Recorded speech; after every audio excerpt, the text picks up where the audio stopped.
लगता है लव कुश मकरासुर से पार नहीं पा सकते। मैं स्वयं जल में जाके उनकी सहायता करता हूँ।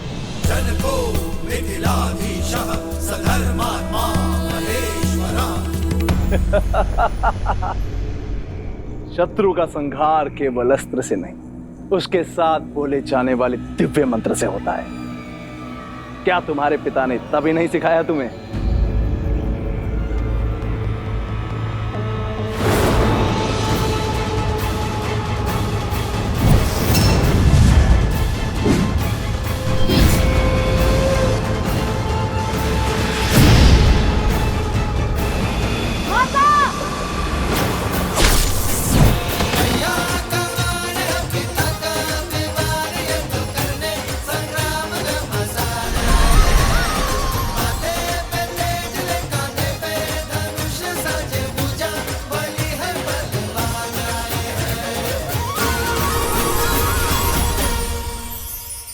हे माता, मेरा तप समाप्त हुआ, आशीर्वाद दीजिए।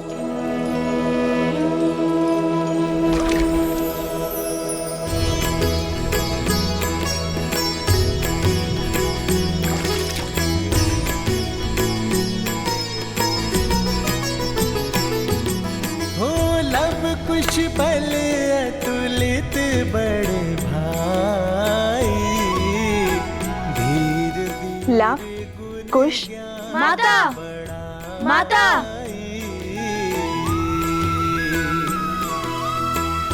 मातु पिता सेवक सदा सुभाए, राम सिया और प्रीति बढ़ाए। पिता बिनु नित राम ही ध्यावे, मातु सिया पर छत्र फरावे।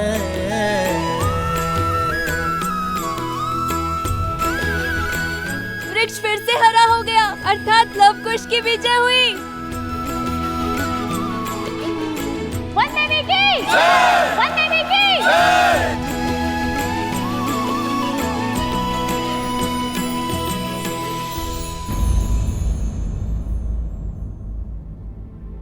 अब तुम दोनों बताओगे कि जब मैं तप में थी तब क्या क्या हुआ? अरे मतलब वो भैया, कथा सुनाने में मैं दक्ष हूँ। यस सर, मुझे दीजिए भैया। ठीक है, सुनाओ सुनाओ। वैसे भी मैं तो थकान से चूर चूर हो चुका हूँ। तो हुआ ये माता, आपके ध्यान में जाते ही आकाशमात भयंकर संकट आ पड़ा। और वैसे भी आपके पुत्र तो भगवान वाल्मीकि के शिष्य हैं, वो थोड़ी ना संकट से घबराते हैं।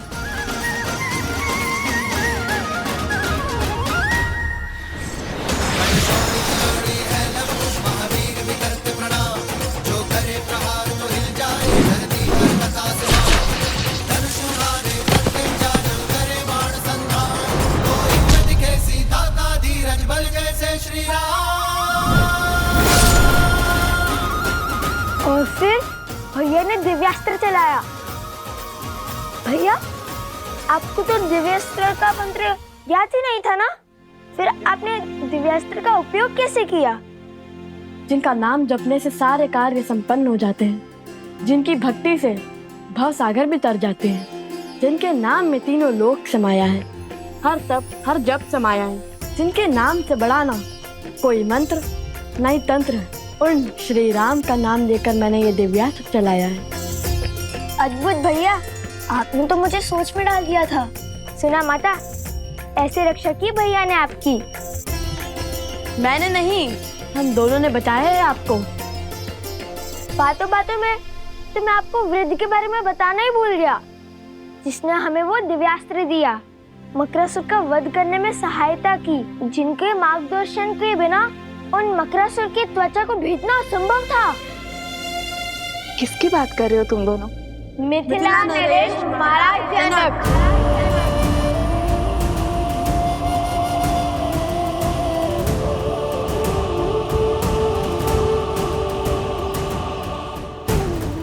वो तो हमारे साथ भी आना चाहते थे, किंतु मैंने मना कर दिया। बड़े वृद्ध हो चुके हैं ना वो, इसीलिए। किंतु अभी भी नदी तट पर आपकी प्रतीक्षा कर रहे हैं वो। उन्होंने कहा कि जिस स्त्री ने तुम जैसे पुत्रों को जन्म और संस्कार दिए, उनसे मिले बगैर वो कहीं नहीं जाएंगे। शीघ्रता से चलिए माता, वे अभी भी हमारी प्रतीक्षा कर रहे होंगे। महाराज जनक। हाँ माता, किंतु उनका नाम सुनते ही आप इतनी चिंतित क्यों हो गई?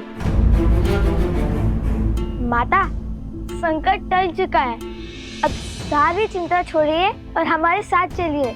सब आपकी प्रतीक्षा कर रहे हैं, और वो वृद्ध सज्जन भी।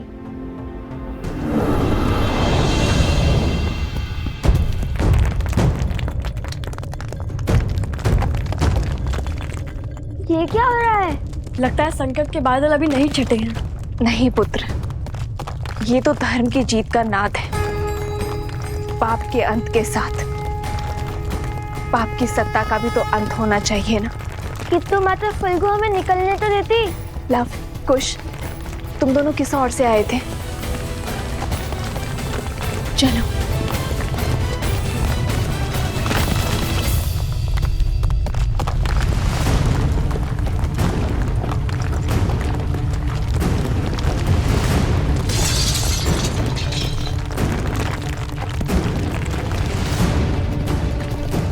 भूमि हिल रही है।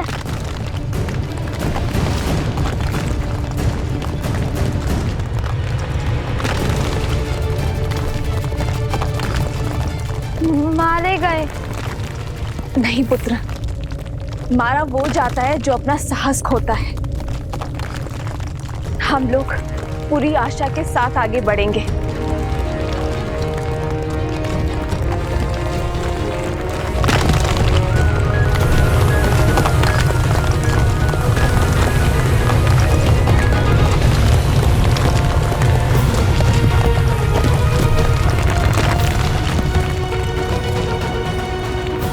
कहाँ रह गए ये लोग?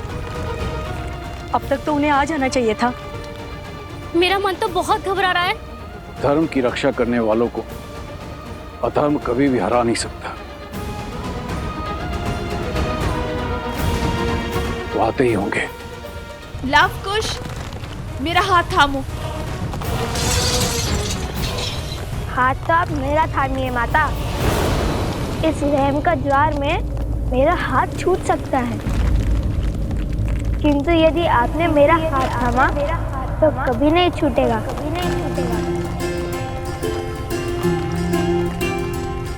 माता, आप कुछ का हाथ थामिए और मैं आपका हाथ पकड़ता हूँ।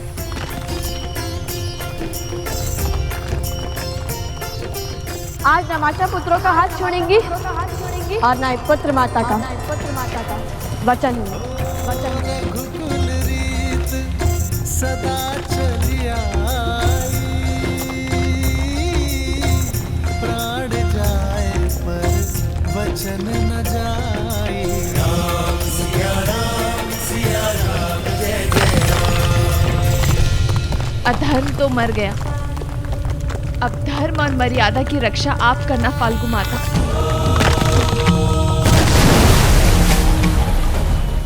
वन देवी, लव, कुश, कहाँ हो सब? लव, कुश, कुश, लव। उस दुष्ट असुर का महल तो ध्वस्त हो रहा है।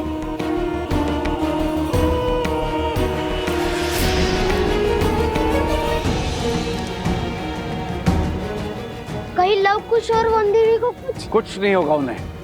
लौटेंगे, अवश्य लौटेंगे और सुरक्षित लौटेंगे। रात्रि होने को है, प्रतीत होता है हमें उन्हें ढूंढने के लिए सहायता की आवश्यकता पड़ेगी। मैं गांव वालों को लेकर आता हूं। मेरी सेना भी आपके साथ चलेगी। सेनापति, कुछ सैनिक लेके जाइए इनके साथ।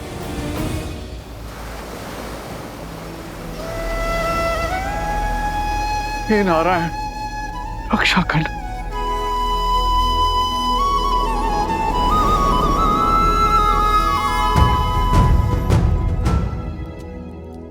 प्रभु। हनुमान, कहो कैसे आना हुआ? प्रभु को कर्तव्य में उलझे देखा तो चला आया ये सेवक सेवा करने। कर्तव्य का भार उतारने की ही तैयारी कर रहा हूं हनुमान। भरत को अयोध्या का राज्य सौंपना है, तो बस अश्वमेध यज्ञ के लिए आमंत्रित अतिथियों की सूची पढ़ रहा था। कर्तव्य और दायित्व केवल बहाने हैं, सत्य तो केवल एक ही है। उस काली रात्रि के पश्चात आप कभी ठीक से सो ही नहीं पाए प्रभु। कदाचित हर रात्रि जाग कर बिताने वाले केवल हम ही नहीं हैं हनुमान।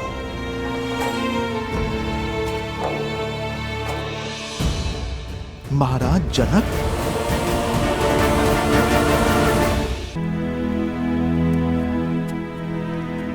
जो क्षमा इतने वर्षों से मैं स्वयं को नहीं दे पाया, आशा करता हूं हनुमान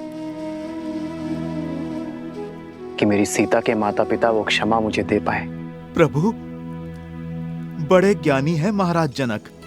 आपका निर्णय और उसके पीछे का कारण महाराज अवश्य समझते होंगे। जाने से पहले माता सीता ने उन्हें समझाने के लिए पत्र भी तो लिखा था। जानता हूं हनुमान, सीता के समझाने पर वे अवश्य समझे होंगे, किंतु संसार में ऐसा कोई जीव नहीं जो अपने जीवन से पौत्र या नवासे का सुख खोकर दुख नहीं मनाएगा।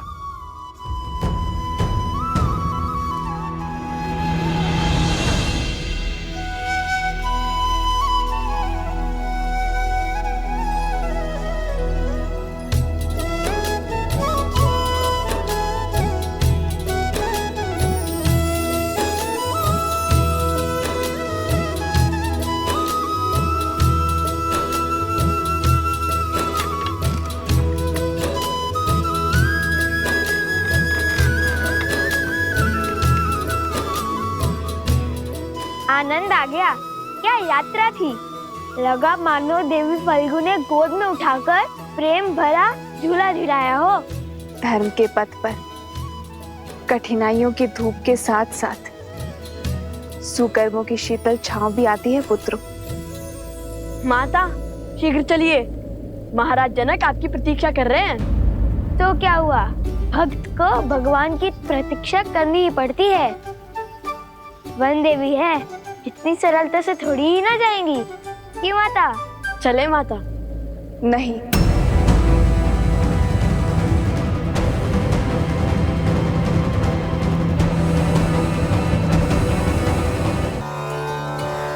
मेरा अर्थ है कि फाल्गु माता ने हमारी इतनी सहायता की, हमें सुरक्षा दी, तो मैं उनके दर्शन कर उन्हें धन्यवाद देना चाहती हूँ। बात तो उचित है। ठीक है कुश, तुम यही रुककर माता की रक्षा करो, मैं महाराज जनक को यहाँ लेके आता हूँ। उसकी कोई आवश्यकता नहीं है लव। किसकी आवश्यकता नहीं है? महाराज को लाने की? तुम्हारे यहाँ रुकने की। तुम दोनों जाओ। और वैसे भी अब तो यहाँ किसी असुर का भी भय नहीं है। मैं एकांत में पूजा करना चाहती हूँ। जैसी आपकी आज्ञा। रुको, मिथिला के महाराज से इस दशा में मिलोगे? तनिक अपने केश तो संभाल लो।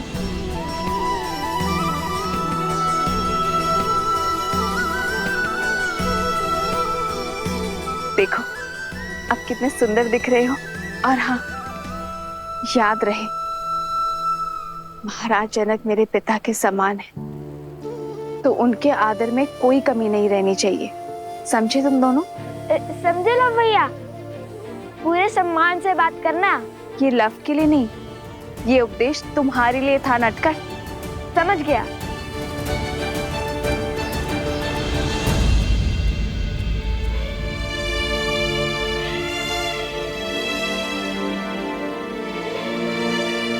ये कैसे दुविधा में डाल दिया माते। शीघ्र ही लवकुश पिताश्री को यहाँ ले आएंगे, और यदि उन्होंने मुझे यहाँ ऐसे देख लिया तो नहीं। जब तक मेरे पुत्र को उनका नाम अयोध्या में उन्हें सम्मान नहीं मिल जाता, तब तक मैं अपना सत्य किसी को नहीं बता सकती, किसी को भी नहीं।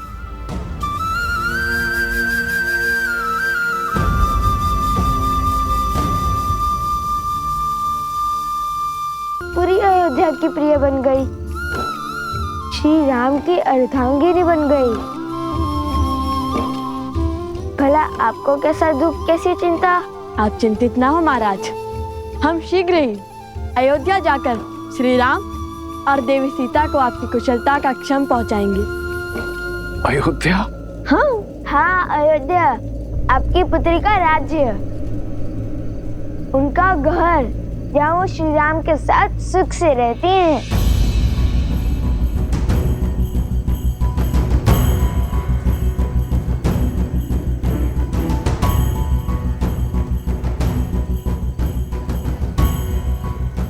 राम कथा का अंतिम अध्याय है। क्या पढ़ाया है तुम्हारे गुरुजी ने? परीक्षा ले रहे हैं हमारी। अंत में राजा राम और महारानी सीता का पट्टाभिषेक होता है और वो सुख से अयोध्या का कार्यभार संभालते हैं। कैसी अभागी हूँ मैं, इतने वर्षों बाद पिताश्री को देख तो सकती हूँ, किंतु उनके समक्ष नहीं जा सकती, उनके चरण स्पर्श नहीं कर सकती, सुख दुख के बोल नहीं बोल सकती, उन्हें उनके नातियों का परिचय नहीं दे सकती।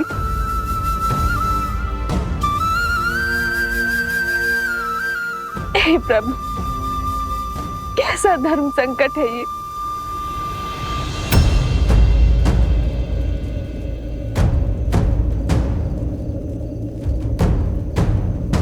क्या करें आप ऋषि कुमार? हमारी माता ने कहा कि आप उनके पिता समान हैं, तो आप हमारे नाना हुए, और नातियों का उनके नाना से आशीर्वाद लेना उनका धर्म भी है और अधिकार भी। मुझे क्षमा करना पिताश्री, मैंने आपसे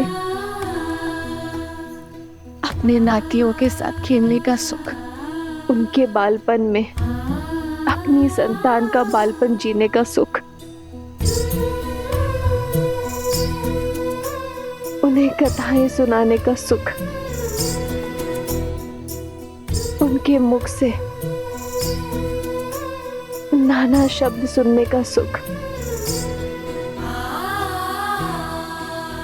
सब छीन लिया।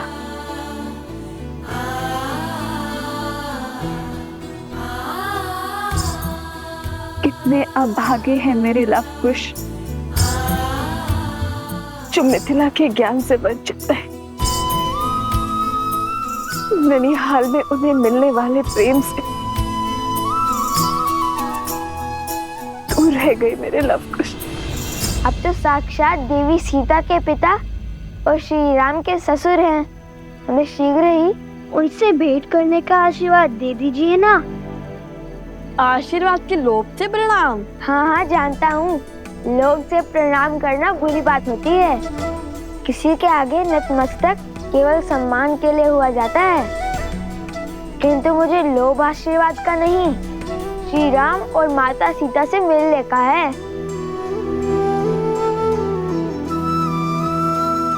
ईश्वर सदैव तुम्हारे हृदय को भोलेपन से भरा रखे। द्वेष और स्वार्थ का मैल तुम्हारे मन को छू भी न सके, और तुम्हारा नाम इस संसार के सबसे वीर योद्धाओं में सम्मिलित हो। बिल्कुल तुम्हारे प्रभु, तुम्हारे आदर्श श्री राम की तरह, और तुम्हें शीघ्र ही उनसे मिलने का सौभाग्य प्राप्त। धन्यवाद महाराज। धन्यवाद महाराज। वनवास हो या रावण का पाश, आज तक ईश्वर ने मुझे जो भी दिया मैंने उसे नियति समझकर स्वीकारा। कभी कोई उल्हाना या कभी कुछ नहीं मांगा मैंने, किंतु फाल्गु देवी, आज मैं आपसे मांगती हूँ, यदि मैंने आपकी तपस्या सिद्ध की है तो बिना अपने पिता के समक्ष आए उनके चरण छू पाने का सुख दे दीजिए मुझे। दीजिए माता।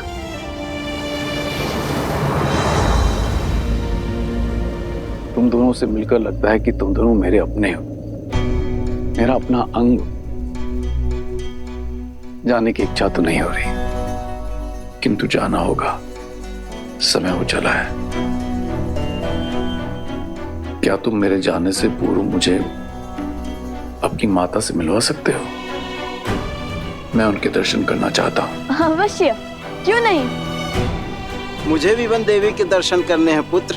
हाँ हाँ, हमें भी वन देवी के दर्शन करने हैं। आइए, माता इस ओर है। लव, कुश, तुम दोनों जाके वन देवी को ले आओ, तब तक हम कूच की तैयारी करते हैं। कुश, तुम इनके साथ जाओ, मैं माता को लेकर आता हूँ। ठीक है भैया। आइए। अद्भुत युद्ध किया है तुमने कुश। अवश्य तुम्हारे धनुष में कुछ विशेष है। लो, खुद ही देख लो।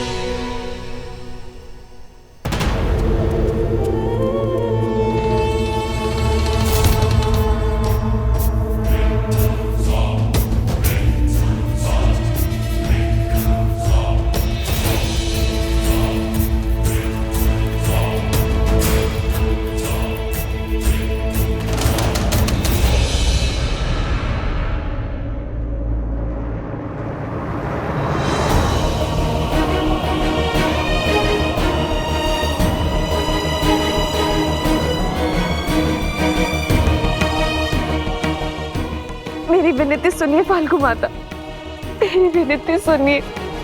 सोमकरण, सोमकरण।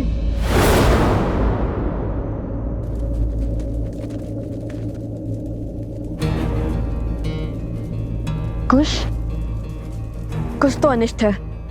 या अवश्य ही कुछ की कोई शरारत होगी।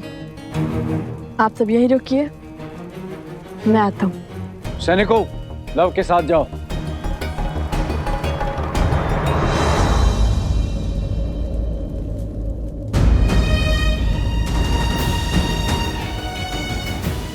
मेरी प्रार्थना स्वीकारिए माँ, मेरी प्रार्थना स्वीकारिए। क्या हुआ कुश? कुश, क्या हुआ, बोलो। कुश, बोलो भी। सोमकरण। क्या हुआ गुरु माँ? वो राक्षस सोमकरण को ले गया उस और मुझे जटुकरण ने अपने प्रश्न में उलझा रखा था। मेरा धनुष भी उसके पास था। पता नहीं कब वो असुर आया और फिर हमने सोमकरण की चीख सुनी। जो भी हुआ ठीक है, किंतु अब शीघ्र हमें उन्हें पकड़ना होगा। चलो कुश। तुम दोनों पहले से चोटिल हो, हम उसे ले आएंगे। नहीं, वो हमारा मित्र है और उसे बचाना भी हमें जाना ही होगा ना। चलो कुश।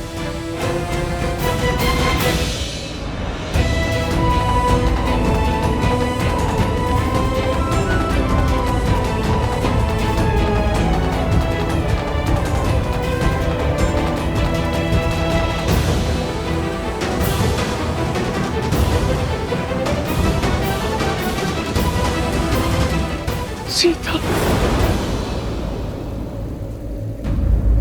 ऐसी घोर काली रात्रि में बिना प्रकाश के हम वन देवी के दर्शन कैसे कर पाएंगे?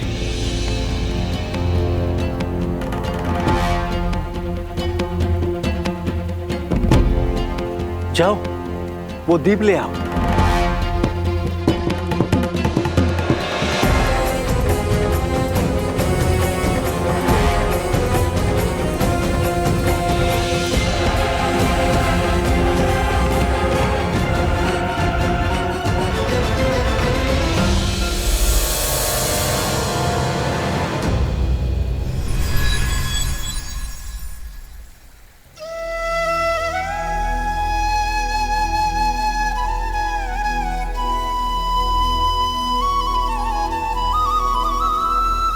वन देवी, आपके दर्शन पाकर हम धन्य हुए। आपके पुत्रों को देखकर दो राजकुमारों का स्मरण हो आया, राम और लक्ष्मण। वर्षों पहले मिथिला पधारे थे। उनकी माता में भी एक परिचित मुख को देखने की आशा थी, किंतु आप तो उनसे भी अधिक अलौकिक हैं।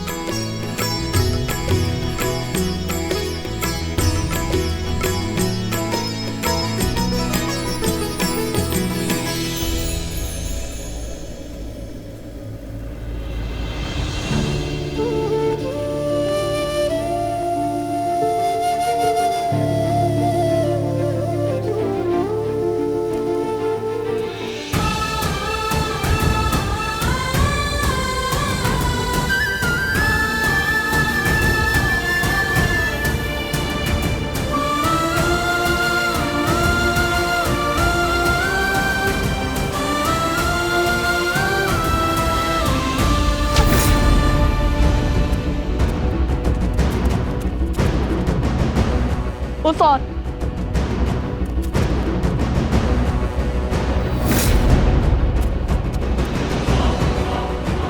सोमकरण, वो रहा, शीघ्रता करो।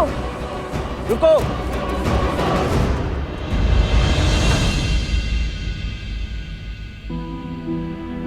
आप सब यहाँ, और माता माता कहाँ है?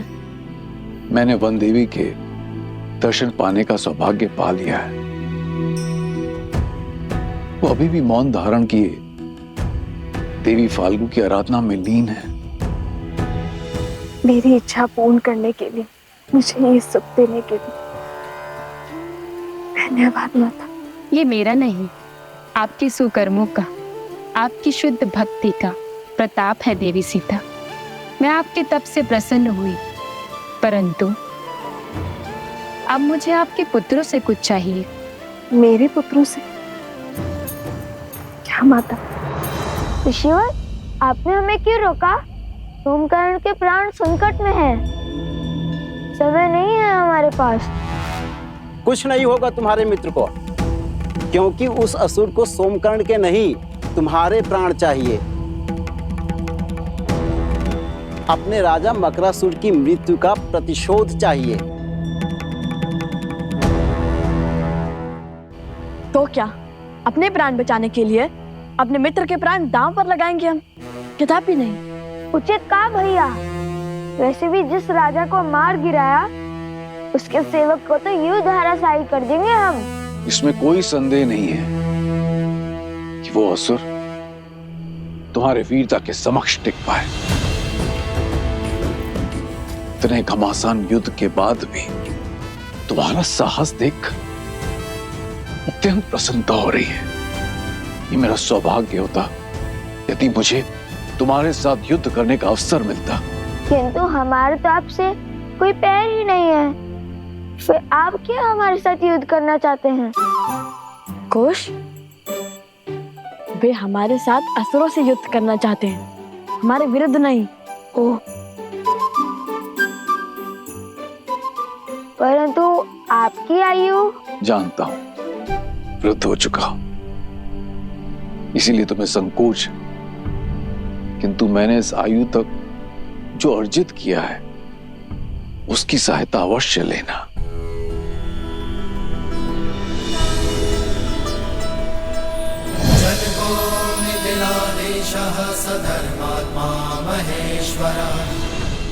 उपहार के रूप में मैं तुम्हें ये देना चाहता हूं, ये तुनीर जो स्वयं भगवान परशुराम ने मुझे दिया था। ये अक्षुत है, अर्थात इसके बाण कभी समाप्त नहीं होते और इनमें दिव्य शक्ति भी है। ये लो पुत्र। नहीं, किंतु ये आपको मिला आशीर्वाद है और ये आपने अर्जित किया है, इसे मैं नहीं ले सकता। परंतु सोम ग्रहण को लौटा लाने में तुम्हारी सहायता करना मेरा धर्म है। क्या तुम मुझे मेरे धर्म से वंचित करोगे ऋषि कुमार?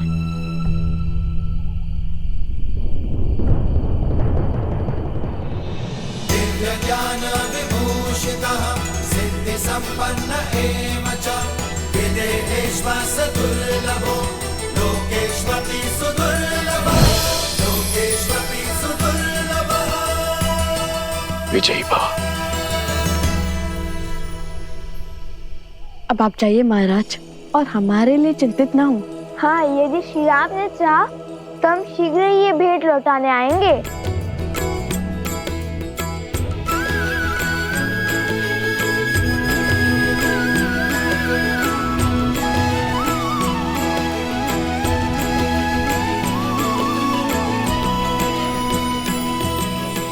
चलो कुश, माता का आशीर्वाद लेकर हम सोमकरण को खोजने चलते हैं। अभी तुम्हारे कार्य शेष हैं। माता फल्गु तुमसे कुछ चाहती हैं। हमसे? हमसे क्या? उत्तर नहीं देना था तो बोलते थे, क्यों आंखें क्यों मूंद ली? कुश, वे ध्यान कर रहे हैं। क्षमा ऋषिवर, अब ये मौन रहेगा।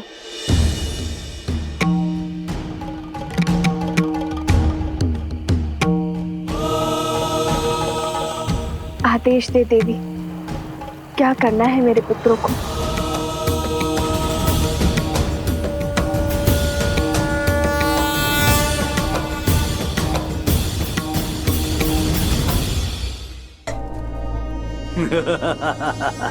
अपने ही खर्राटों से डर गए। कहने को तो तुम लोग लव और कुश के मित्र हो और इतने कायर। कितने सालों से भूखे हो, पूरी थाली चट कर गए। मैं ही मूर्ख हूं जो तुम्हारे हाथ में धनुष देख के तुम्हें खुश समझ बैठा था। मन तो करता है तुम्हें अभी खा जाऊं, किंतु रक्त केतु अपना उद्देश्य पूरा करने के लिए तुम्हारा उपयोग करना चाहता है।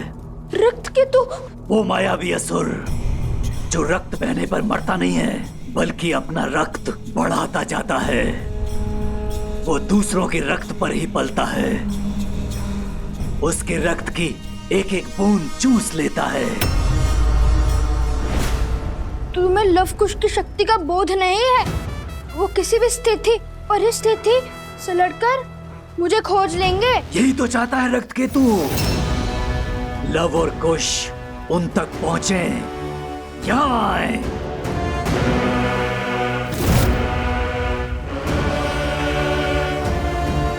चिंतित मत हो, इस मंदिर की स्थापना से धर्म की शक्ति बढ़ेगी और अधर्म दुर्बल होगा। कुछ ही क्षण में सूर्य उदय होगा और सूरज के पहली किरण के साथ मंदिर की स्थापना करके तुम दोनों प्रस्थान करोगे। जो आज्ञा ऋषिवर। जो आज्ञा ऋषिवर।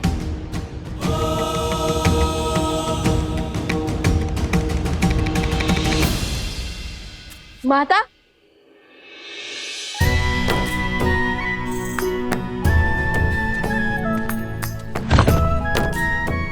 जानती है माता, देवी फल्गु ने हमें आपका मंदिर बनाने का आदेश दिया है। आदेश नहीं, सौभाग्य कहिए भैया।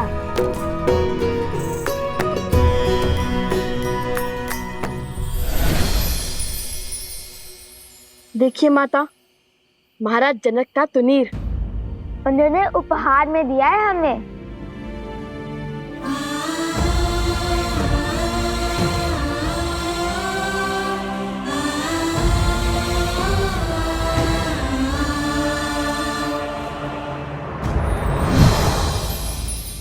सोमकरण को लौटा लाने में हमारी सहायता के लिए भेज दिया है उन्होंने।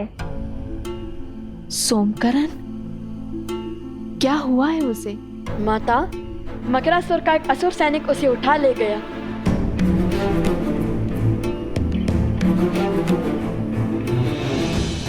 उसकी सहायता करना हमारा दायित्व है। चलो उसकी मदद करते हैं। उसकी कोई आवश्यकता नहीं है। मेरा मतलब है कि ऋषि असुर ने पहले मंदिर बनाने और फिर भोर की पहली किरण के साथ सोमकरण को खोजने का आदेश दिया है, जिससे धर्म की शक्ति बढ़ेगी और अधर्म दुर्बल होगा। उचित कहा ना ऋषिवर?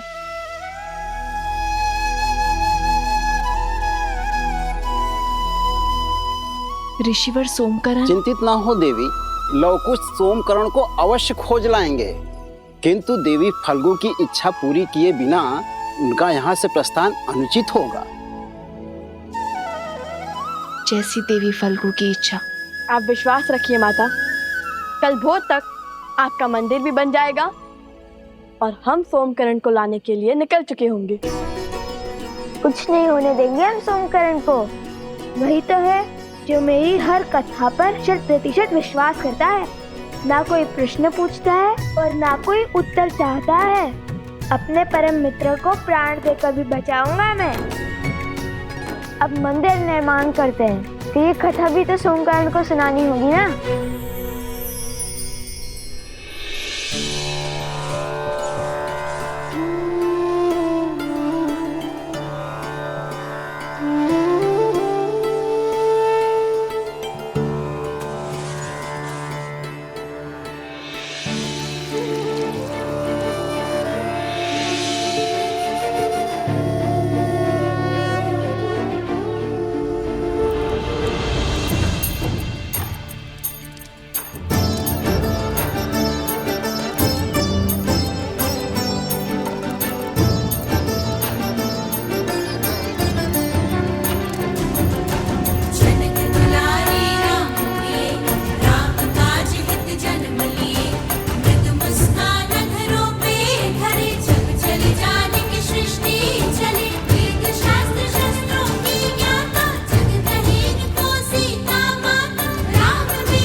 ऋषिवर, हमने वनदेवी का तो आभार प्रकट कर दिया है।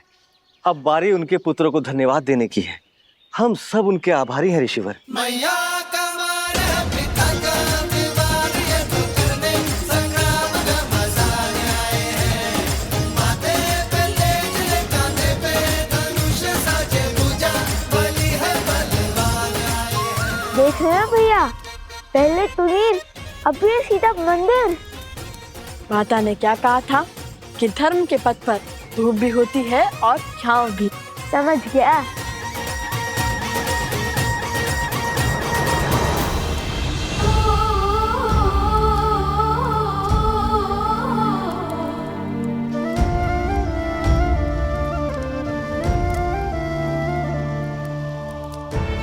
जितनी अधूरी ये सीता आपके बिना है,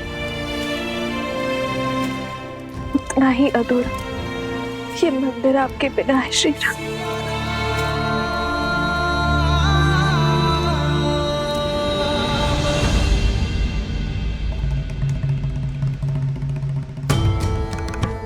अपने अश्रु पोंछ लीजिए देवी। जब किसी महापुरुष या महान आत्मा के हृदय में कोई इच्छा जागृत होती है, तो न केवल उसके अपने सत्कर्म अपितु उसके अपनों के सत्कर्म भी मिलकर उस इच्छा को पूर्ण करने में एकजुट हो जाते हैं। अर्थात देवी सीता की इच्छा पूरी होगी? क्यों नहीं देवी। आने वाले समय में फाल्गु नदी एक तीर्थ स्थल के रूप में पहचानी जाएगी, जहां श्रद्धालु संसार भर से आएंगे और कुछ ही वर्षों पश्चात वन देवी के इस मंदिर में श्री राम की एक मूर्ति स्थापित होगी और फाल्गु में जिस स्थान पर देवी सीता ने तप किया था वो सीता कुंड के नाम से विख्यात होगा। यहां आने से पापियों के पाप धुल जाएंगे और वो पवित्र होकर वैसे ही चमकेंगे जैसे तप करके देवी सीता ने फाल्गु को चमका दिया। किंतु लवकुश का क्या? अभी तो एक विपदा से बाहर निकले थे, फिर दूसरी की ओर चल पड़े हैं। देवी, मैंने आपसे पहले भी निवेदन किया था कि ऐसी परिस्थितियों में हमें धैर्य रखना चाहिए। रही बात सिया राम के पुत्रों की रक्षा की, तो उनकी रक्षा हेतु पहले स्वयं राजा जनक पधारे थे। अब देखते हैं कि ये कथा कौन सा नया मोड़ लेती है।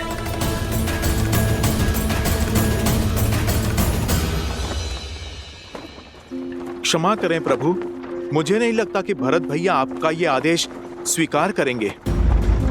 प्रभु, वो प्राण दे देंगे, किंतु आपके रहते वो अयोध्या का सिंहासन नहीं स्वीकारेंगे। भरत को मानना होगा हनुमान, क्योंकि ये उसके बड़े भाई का आग्रह है। अयोध्या के महाराज का संदेश है। भरत अयोध्या के साथ प्रतिबद्ध होगा। मैं स्वयं उसका राज्याभिषेक करूंगा।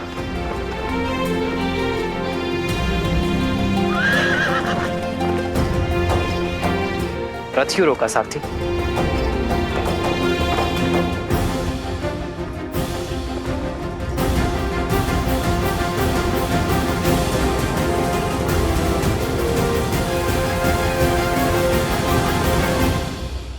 निश्चिंत होकर जाइए माता, और हमारे लिए चिंतित न हो। हम शीघ्र ही आश्रम पहुंच जाएंगे। वो भी सोमकर्ण को लेकर। ऋषि असुरी ने हमें उत्तर की ओर जाने का आदेश दिया है, वही मिलेगा सोमकर्ण। वो बच तो जाएगा ना? क्यों नहीं बचेगा? उसे पकड़ने वाला मकरासुर का तुच्छ सेवक है, और हम मकरासुर को मारने वाले लवकुश प्राणी तो इसके संकट में हैं। मूर्ख है जो हम जैसे वीरों से टकराने का दुस्साहस कर बैठा।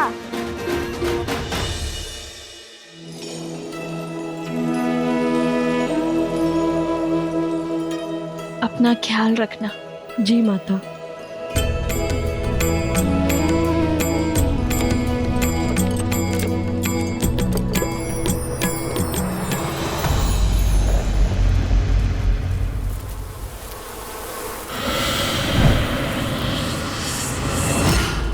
मेरा बच्चा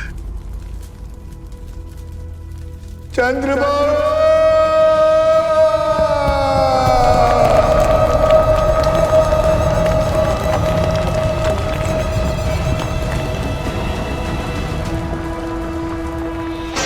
चंद्रबाबू, चंद्रबाबू, मेरे पुत्र।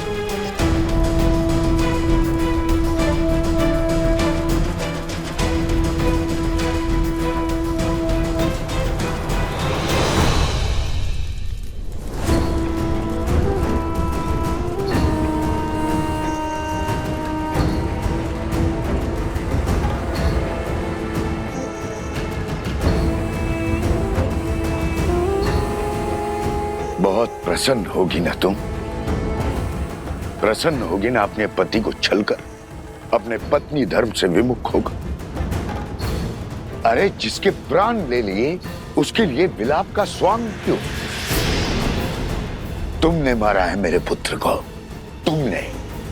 हाँ हाँ हाँ, मैंने मारा है उन्हें। मैं हूं दोषी। मैंने ही उन्हें आंख बंद करके अपने पिता का अनुसरण करने दिया। कभी उन्हें धर्म का मूल्य नहीं समझाया, न्याय और सत्य का दर्पण नहीं दिखाया। हाँ, मैंने मारा है उन्हें। बस, जिस अधर्म की तुम दुहाई दे रही हो, देखती जाओ कैसे मेरे पुत्र की बलि धर्म और अधर्म के इस युद्ध में राक्षसों की ओर से अंतिम बलिदान होगी। मूर्ख मत बनिए, अपमान नहीं कर रही हूँ, आपको सत्य बता रही हूँ। आप चाहे कुछ भी कर लें, आपका पुत्र वापस लौट के नहीं आने वाला। और उनकी आत्मा को आपके झूठे धर्म की हार, धर्म की जीत से कोई अंतर नहीं पड़ता।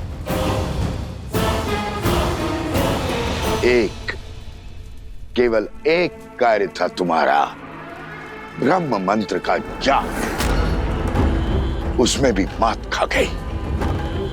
इतनी सरलता से शत्रु के बहकावे में आ गई, अपना धर्म भूल उनके धर्म का गुणगान करने लगी।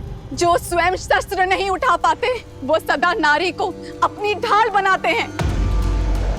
लोग अपवाद और शंका से नारी का चरित्र मलिन करते हैं। आज मैं पद्मा अपने संचित सभी पुण्यों के बदले आपको श्राप देती हूँ कि जिस नारी को आप खिलौना समझते हैं वही आपका अंत करेगी।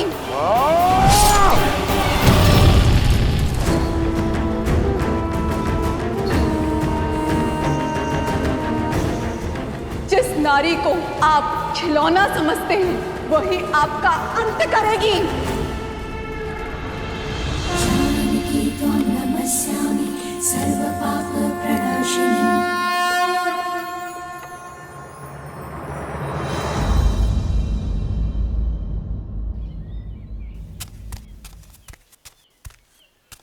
कुश कुश, हाँ, चाल में शीघ्रता लाओ कुश, हमारे पास इतना भी समय नहीं है।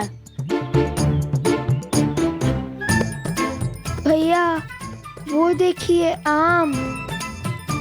काम के बारे में सोचो कुछ, काम के बारे में सोचो। सोम किस अवस्था में होगा? भूखा होगा। उसे पीड़ा में छोड़ हम भोजन कैसे कर सकते हैं? चलो चलो।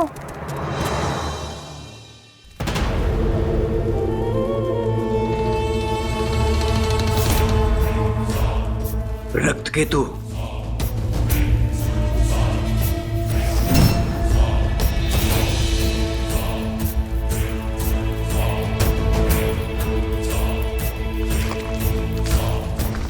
मत मारो मुझे, छोड़ दो।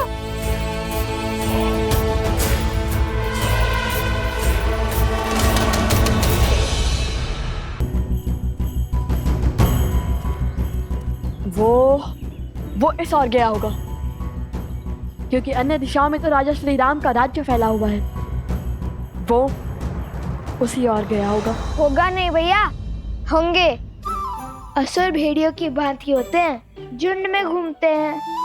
फल में तो था ही, आपके साथ रहकर बुद्धि में भी निपुण हो गया हूँ मैं। तब तो वो किसी ऐसे राज्य में गए होंगे जहाँ अधर्म का वर्चस्व हो। तो उस राज्य के राजा को हमें हराना होगा भैया। जब उस राज्य का अंत करेंगे तब उस राज्य पर हमारा अधिकार हो जाएगा ना भैया। किंतु हम तो ऋषि पुत्र हैं, राजकुमार नहीं, तो हम इस राज्य का क्या करेंगे?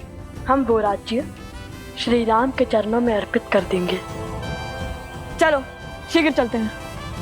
ये तो अति उत्तम विचार है भैया, किंतु अब तक तो कोई संकेत नहीं मिला।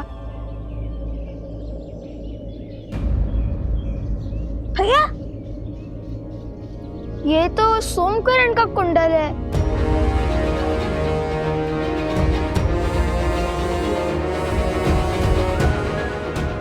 अर्थात वो उसे इसी ओर ले गए होंगे। सचेत रहो भैया। श्री राम के चरणों में राज्य रखने से पहले ही हमें संकेत मिल गया। चलो अब हम केवल श्री राम की बातें ही करेंगे।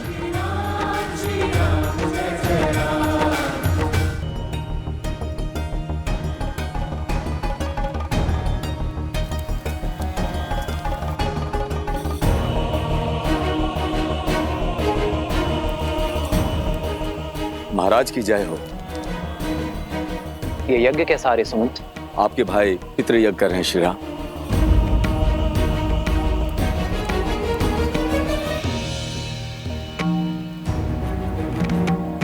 अकस्मात ये पितृ यज्ञ क्यों?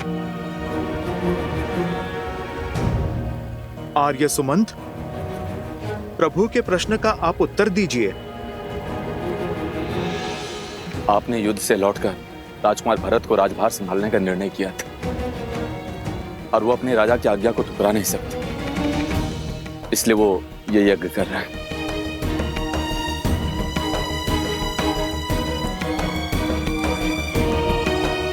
पितृ यज्ञ से प्रभु का राजकाज छोड़ने का क्या अर्थ है?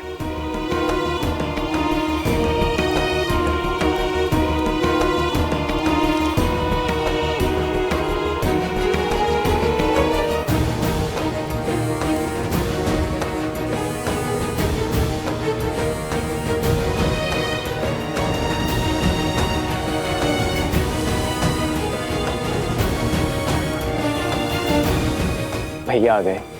अंतिम आहुति आरंभ कीजिए गुरुदेव।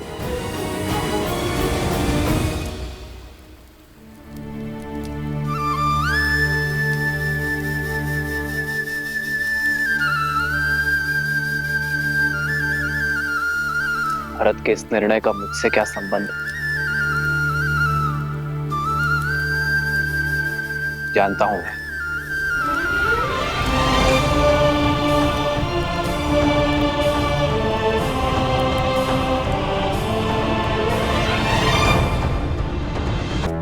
तुमसे भूल हुई है, मैं तो केवल एक ऋषि कुमार हूँ। भयभीत क्यों होते हो? ना मैं तुम्हें मारूंगा ना खाऊंगा। तुम मनुष्य को खाते हो? एक बार मेरी ओर देखो तो सही, जान जाओगे कि मैं क्या क्या खाता हूँ और क्या क्या करता हूँ।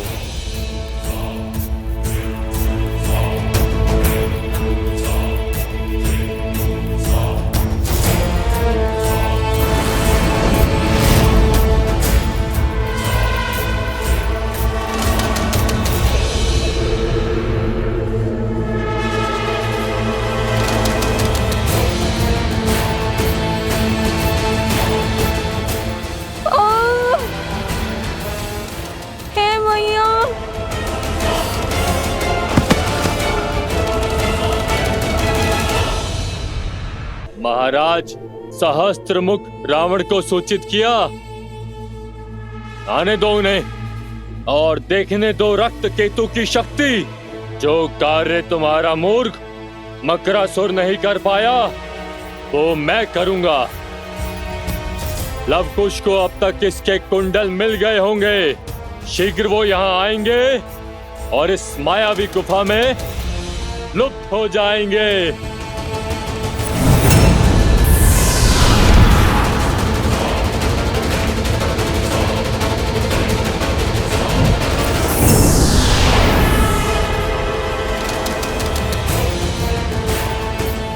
इस गुफा में प्रवेश अपनी इच्छा से होता है, किंतु निकास मेरी इच्छा से।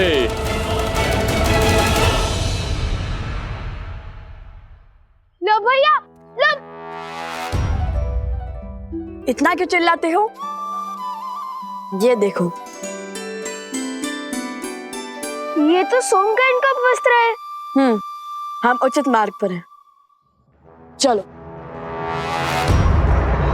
ओम पूर्णमस्य पूर्णमादाय पूर्णमेवावशिष्यते।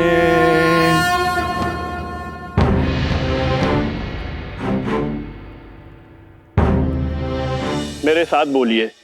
आदरणीय पूर्वजों, आदरणीय पूर्वजों, पंचद्रव्य की यह अंतिम आहुति स्वीकार कीजिए। पंचद्रव्य की अंतिम आहुति स्वीकार करें। हम इसे सच्चे मन और सम्मान के साथ आपको अर्पित करते हैं। मैं इसे सच्चे मन और सम्मान के साथ आपको अर्पित करता हूँ। इसे ग्रहण करें।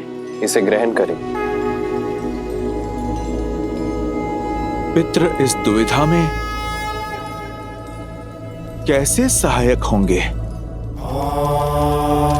पितृगणाय विद्महे जगन्नाथाय धीमहि तन्नो पितरः प्रचोदयात्।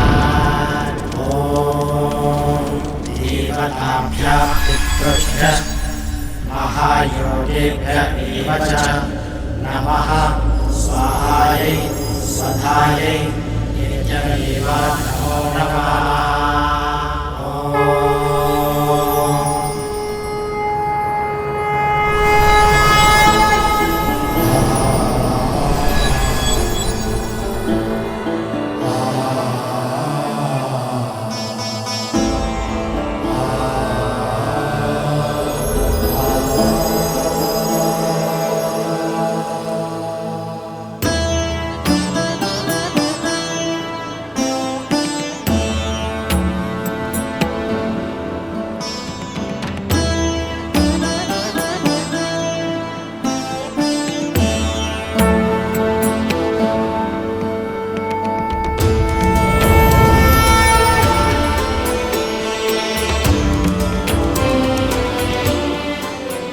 महाराज दशरथ, महाराज अज, महाराज दिलीप, महाराज रघु और सभी इक्ष्वाकु पूर्वजों, अपने वंशजों की प्रार्थना सुनने के लिए धन्यवाद।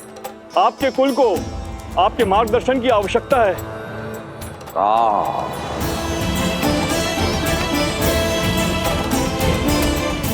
मेरे पुत्र,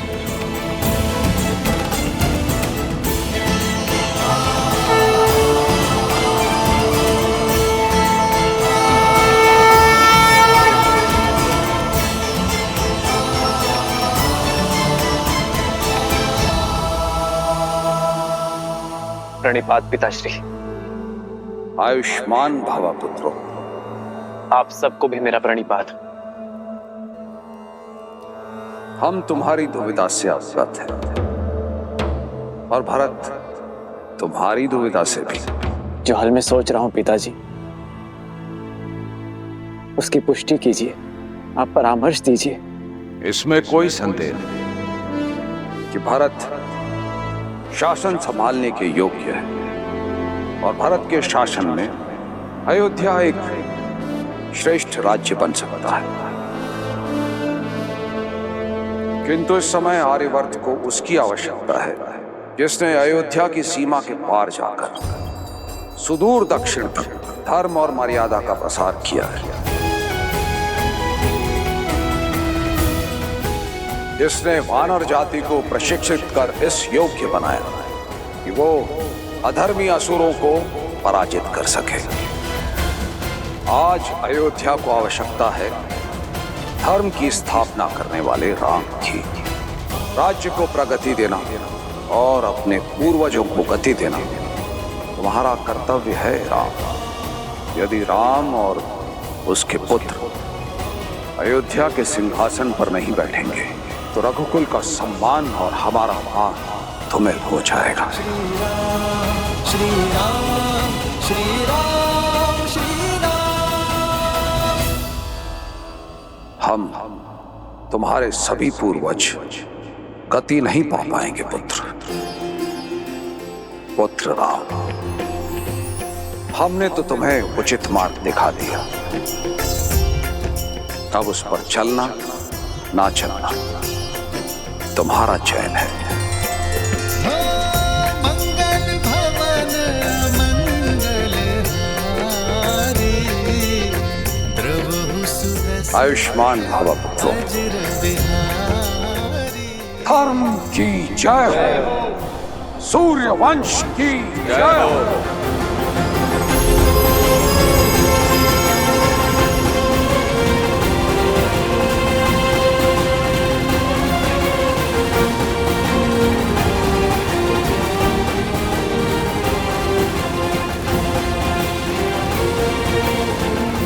भैया,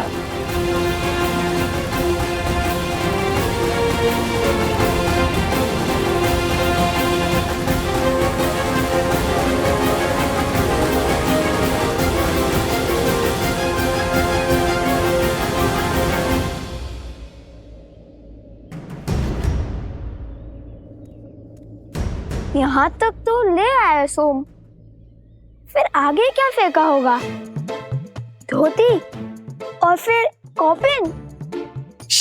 क्या कह रहे हो? बाद में अगर धोती मिली तो उसे लौटा देंगे। कुश, चलो।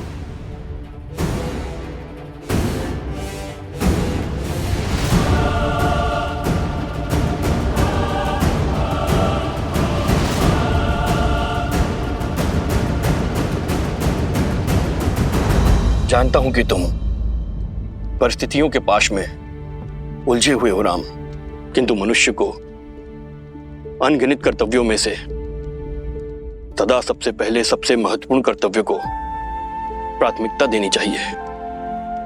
जो सबसे आवश्यक है वो दायित्व निभाना चाहिए। ये पितृयज्ञ करवाकर भरत ने मुझे अपना कर्तव्य स्मरण करवा दिया है आचार्य। मनुष्य का हर कर्तव्य पुत्र शब्द में छुपा है। जो पुत्र अपने पूर्वजों को पू नाम के भयावह नरक से ना उभारे, उस पुत्र का जीवन अधूरा है। और उसी अधूरे जीवन को पूर्ण करने के लिए आपका दूसरा विवाह आवश्यक है।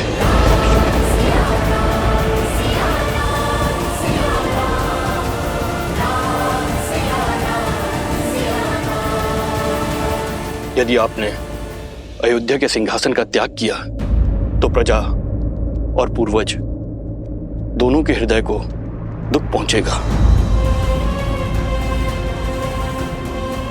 मेरे कथन पर विचार करना राम।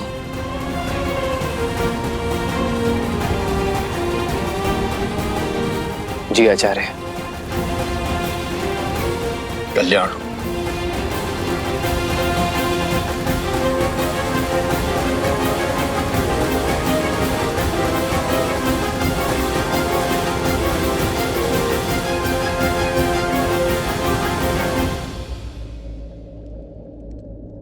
प्रभु, संसार को उभारने वाले प्रभु श्री राम आज स्वयं किस धर्म संकट में फंस गए हैं?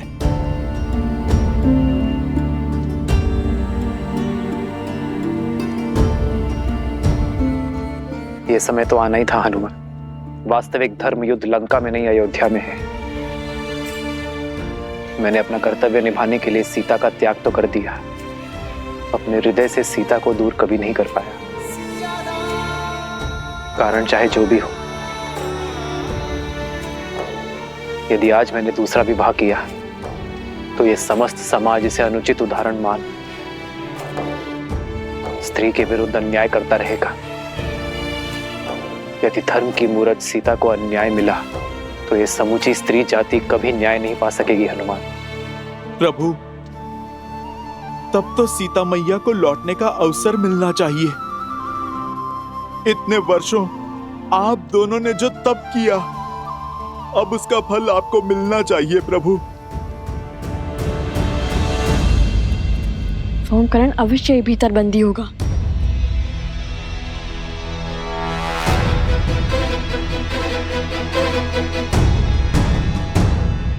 प्रभु, क्या माता को अभी भी नहीं लौटा सकते?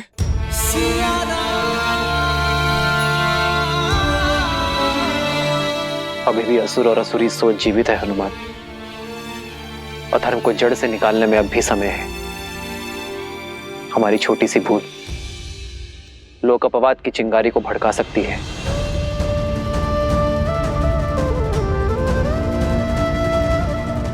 जब तक हम राक्षसी सोच को नष्ट नहीं कर देते, तब तक मैं अपने व्रत और तप से डिग नहीं सकता हनुमान। और तब तक मेरी सीता और संतान अयोध्या नहीं लौट सकते।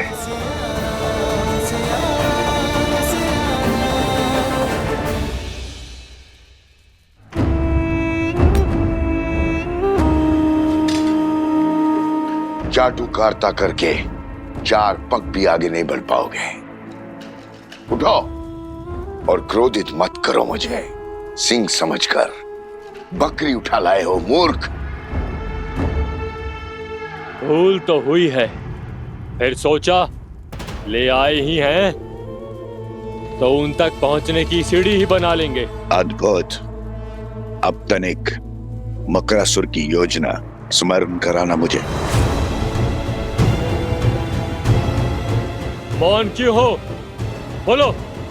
सीता को बंदी बनाकर लव और कुश को अपने पास बुलाएंगे। यही तो समस्या है असुरों की।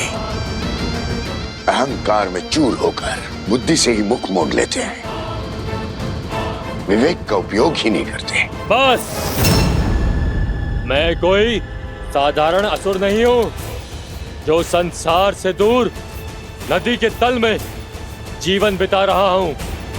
मैं रक्त केतु हूं जो आज उन बालकों का संहार करेगा, आपके भ्रम को तोड़ेगा। इस मायावी गुफा में एक बार प्रवेश किया तो निकल नहीं पाएंगे वो दोनों, और इस गुफा को बिना दिव्य अस्त्र के भेदना असंभव है। शत्रु पर वार करने से पहले उसकी पहचान जान लेना आवश्यक है रक्त केतु।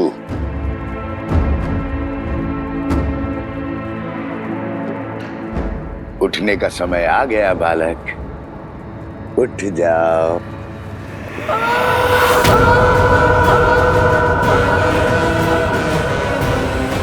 ये तो सोमकरण की ध्वनि है। कुश, वो अवश्य ही भीतर है। तो उस ओर जाकर देखो, और हाँ, केवल संकेत की भाषा में बात करना।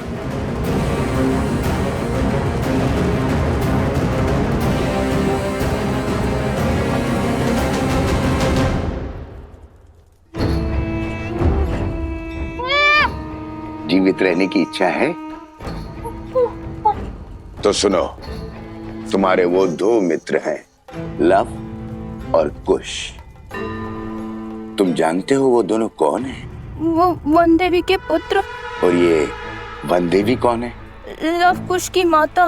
केवल लव कुश की माता नहीं, मूर्ख बालक, श्री राम की अर्धांगिनी, अयोध्या की महारानी है वो। सीता है वो, सीता।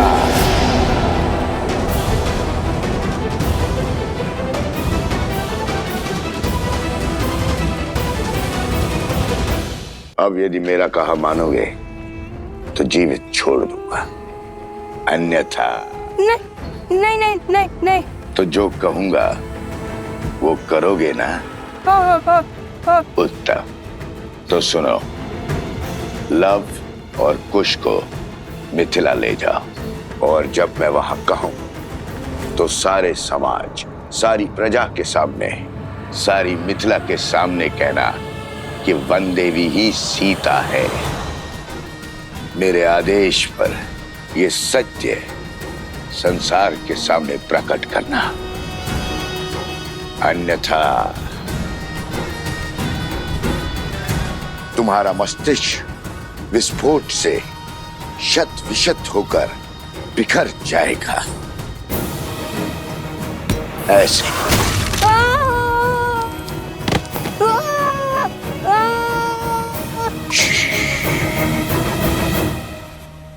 चिल्लाओ मत।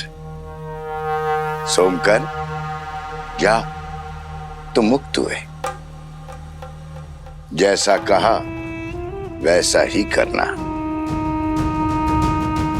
जाओ।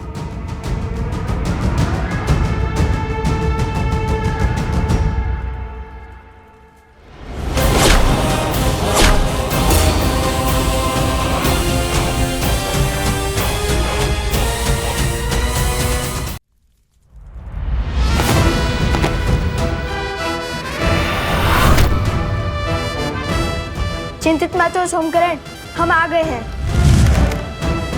तुम क्यों आ गए?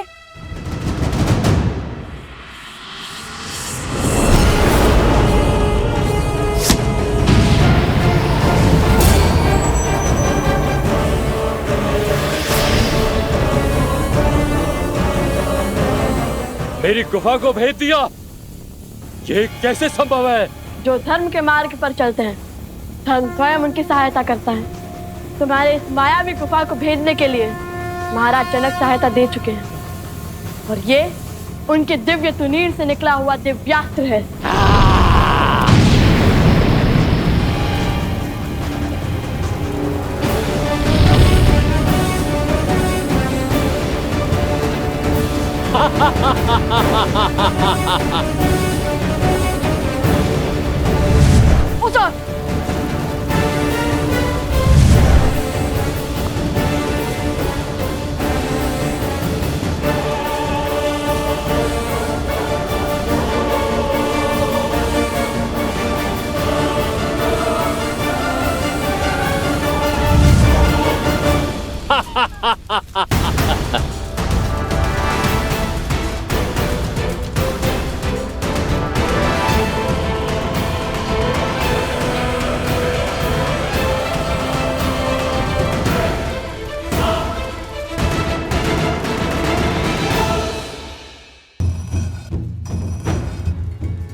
आपको कैसे पता कि भीतर ऐसी माया है? जब मार्ग में कोई रोकने वाला ना हो तो समझ जाना चाहिए कि कोई आपको वही लाना चाहते हैं। गुफा के प्रवेश द्वार पर न कोई सैनिक या फिर कोई सुरक्षा न देखकर मुझे कुछ अनिष्ट प्रतीत हुआ। जैसे हम मकरासुर के जाल में फंसे थे वैसे ही यहाँ भी फंस सकते थे। ओमकरण के उपवस्त्र और कुंदन भी असुरों ने ही रखे थे ताकि हम इस गुफा में आए। अद्भुत, राजकुमार जैसी सोच और कौशल भी वैसा ही। कहीं नहीं जा सकोगे।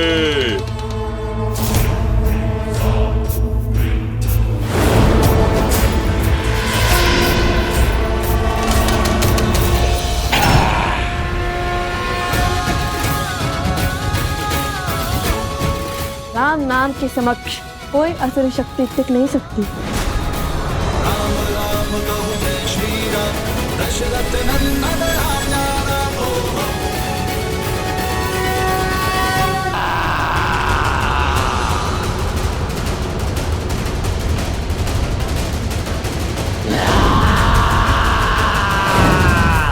जय श्री राम।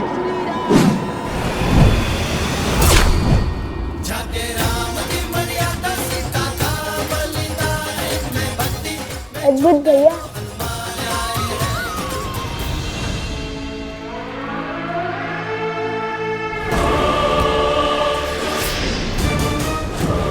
लव और कुश को मिथिला ले जाओ।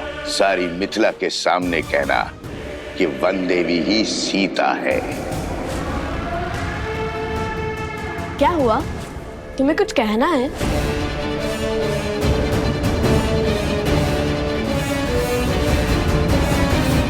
नहीं, तब चलो शीघ्र, अत्यंत भूख लगी है। चलो।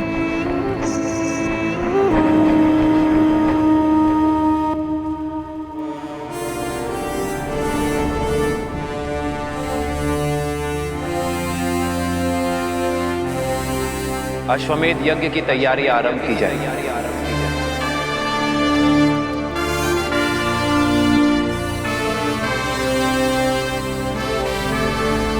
मैं अपनी पत्नी के साथ ही यज्ञ में बैठूंगा।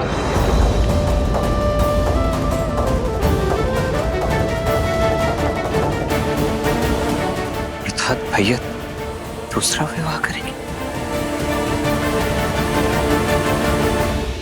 प्रभु, एक बार पुनः लोगों के मन में श्री राम के निर्णय को लेके प्रश्न उठ रहे हैं। जिस प्रकार अग्नि में प्रकाश और अंधकार दोनों ही तत्व व्याप्त होते हैं, उसी प्रकार मनुष्य के आत्म तत्व में सत्व और तमस दोनों ही गुण विराजमान होते हैं।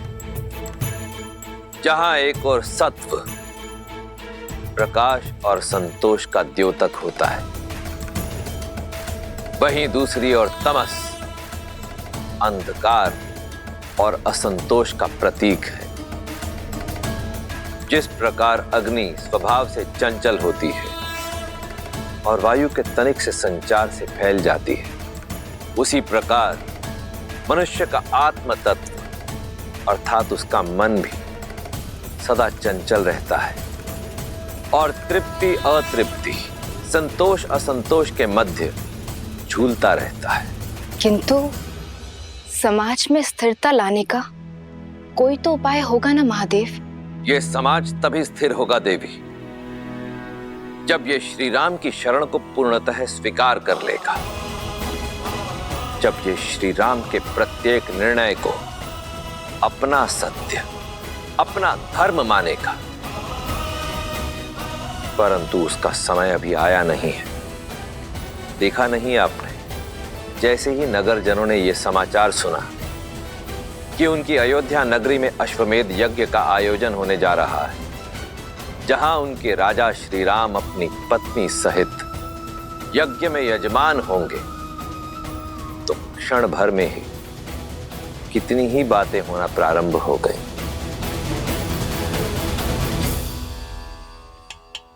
क्या कह रहे हो? जैसे इस मटके की टंकार कहती है कि ये खरा है, वैसे ही मेरी बात भी 100% सत्य है। महाराज राम ने भरी सभा में घोषित किया है वो यज्ञ में अपनी पत्नी के साथ बैठेंगे। आप सही कह रहे हैं। लगता है राजकुमारों ने महाराज को दूसरी विवाह के लिए मना लिया है। वैसे उचित ही हुआ है। समाज में ना पत्नी के बिना घर पूरा होता है, ना महारानी के बिना राज्य। उचित ही कह रहे। ये लो बंधु। सुनिए, भोजन तैयार है, आइए भोजन कर लीजिए। अरे भाग्यवान, भोजन छोड़ो, पेट तो हमारा बातों से ही भर गया। तुम नहीं जानती, समस्त नागरिकों में चर्चा है महाराज श्री राम दूसरा विवाह करने जा रहे हैं। क्या? फिर से कहो। हाँ, अपने कानों से सुनकर आई हूँ। महाराज राम विवाह करने वाले हैं और सुना है विवाह मत्स्य देश की राजकुमारी से करने वाले हैं। मत्स्य देश की राजकुमारी? ये तो बड़ा अशुभ समाचार है। यदि विवाह हुआ तो महारानी सीता का अपमान होगा। वही तो। कैसा अपमान? सुना है महारानी सीता इतने वर्षों से मिथिला में रह रही है, और तो और अश्वमेध यज्ञ का निमंत्रण देने के लिए महाराज स्वयं मिथिला जा रहे हैं। मुझे तो लगता है महारानी का त्याग और वनवास दोनों मिथ्या है, मिथ्या। प्रजा को भ्रमित किया जा रहा है।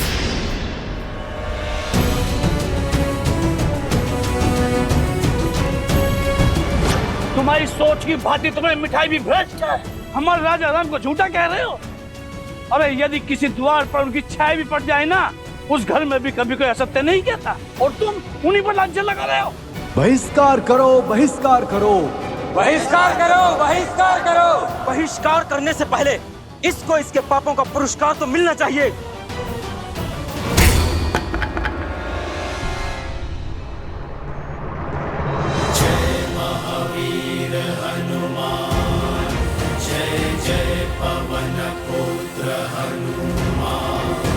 क्या बात है?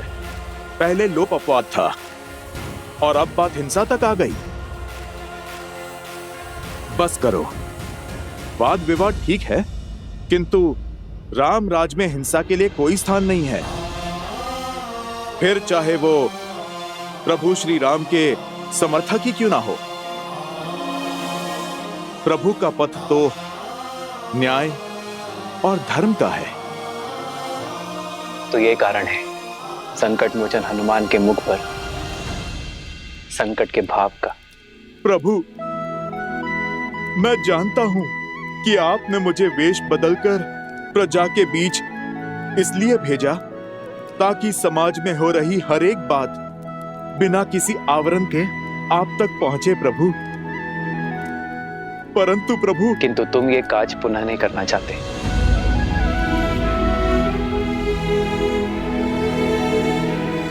क्योंकि अगली बार ये भक्त भगवान के अपमान पर अपना क्रोध नहीं रोक पाएगा। प्राण ले लीजिए प्रभु, किंतु आपके प्रति अभद्र शब्द सुनने का दंड मत दीजिए। प्रभु, मैं तो जानता हूं आपका निर्णय अंत में समाज को ज्ञान और सुख का प्रकाश देगा, माता सीता का सम्मान बढ़ाएगा। किंतु ये सब क्यों प्रभु? क्यों ये प्रजा ये नहीं समझ रही है?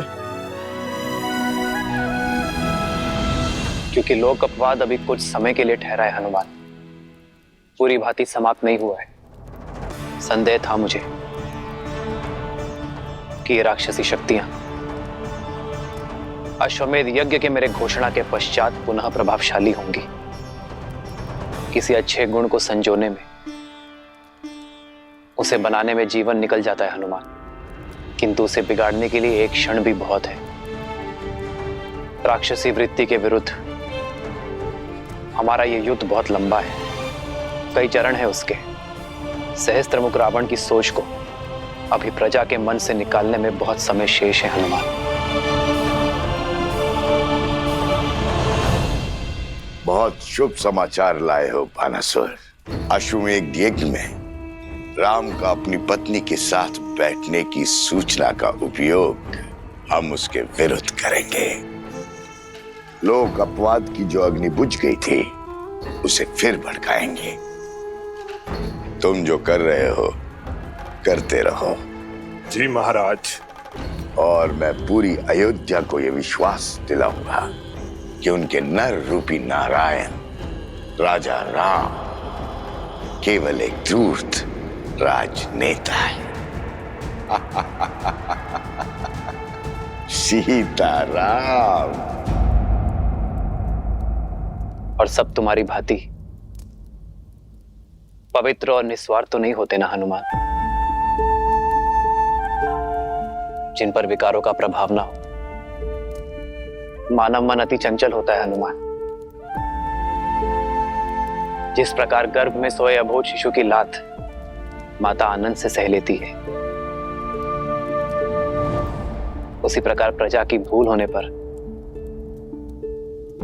एक राजा को क्रोधित होने का अधिकार नहीं है।